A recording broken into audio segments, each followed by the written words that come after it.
حضرت عمرو بن عاص رضی اللہ تعالیٰ عنہ فاتح مصر قلعہ فسطاط کا محاصرہ کیا،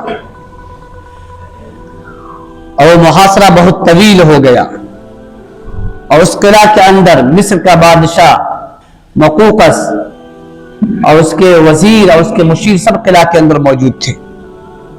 2 مہینہ سے اوپر محاصرہ ہو گیا، قلعہ فتح نہیں ہو رہا تھا۔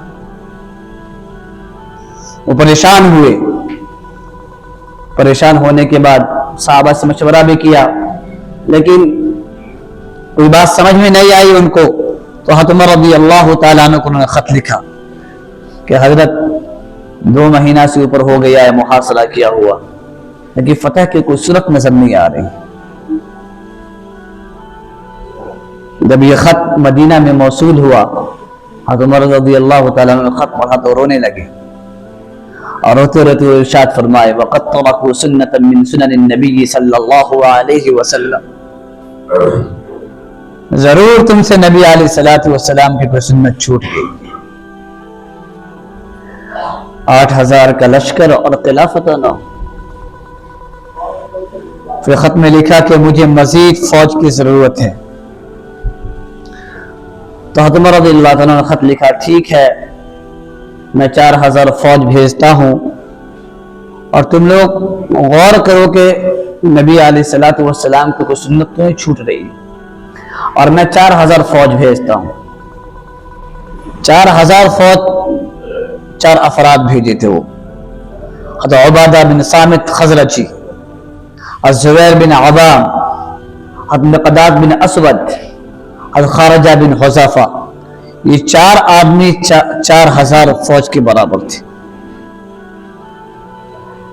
یہ 4 آدمی 4000 فوج کے برابر تھے۔ ان چاروں کو وہ بھیجے مدینہ سے۔ حضرت عمرو بن عاص رضی اللہ تعالیٰ نے خط لیا، پڑھا، سب نے اپنی زندگی کا محاسبہ کیا کہ غور کرو تم سے کون سی ایسی سنت چھوٹ رہی ہے جس کی وجہ سے اللہ تبارک و تعالیٰ کی مدد رک گئی۔ سب نے محاسبہ کیا تو پتہ چلا کہ مسواک کی ایک سنت چھوٹ رہی ہے، جس مسواک کو ہم بہت حقیر سمجھتے ہیں۔ 90% امت مسواک نہیں کرتی ہے، برش کا زمانہ آ گیا۔ مسواک کے اندر اتنی طاقت ہے کہ اللہ تبارک و تعالیٰ نے صحابہ کو فتح سے محروم کر دیا، اور 90% امت مسواک نہیں کرتی۔ ایک مسواک کی سنت چھوٹنے کی وجہ سے اللہ تبارک و تعالیٰ نے صحابہ کرام کو فتح سے محروم کر دیا۔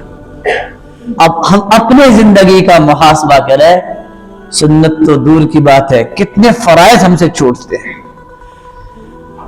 پھر اللہ تبارک و تعالیٰ کی مدد ہمارے اوپر کیسے آئے گی؟ ایک چھوٹی سنت چھوٹنے کی وجہ سے اللہ تبارک و تعالیٰ نے صحابہ کرام کو فتح سے روک دیا، اور دن رات ہمارے گھروں سے سنت کا جنازہ اٹھتا ہے، ہماری عورت عوریہ بن کر بازاروں کی زینت بنتی ہے، ہمارے نوجوان داڑھی چھلا کر کے اور نبی علیہ الصلوۃ والسلام کے بتائے ہوئے لباس کو مذاق بنا کر کے زندگی گزارتے ہیں، تو اللہ تبارک و تعالیٰ کی مدد کیسے اس امت پر آئے گی؟ میرے سوچنے کے مقام ہے۔ یہ تو امت کا یہ ہوا کہ اللہ تبارک و تعالیٰ نے صحابہ کرام کو ایک سنت چھوٹنے کی وجہ سے اپنی مدد کو روک دیا۔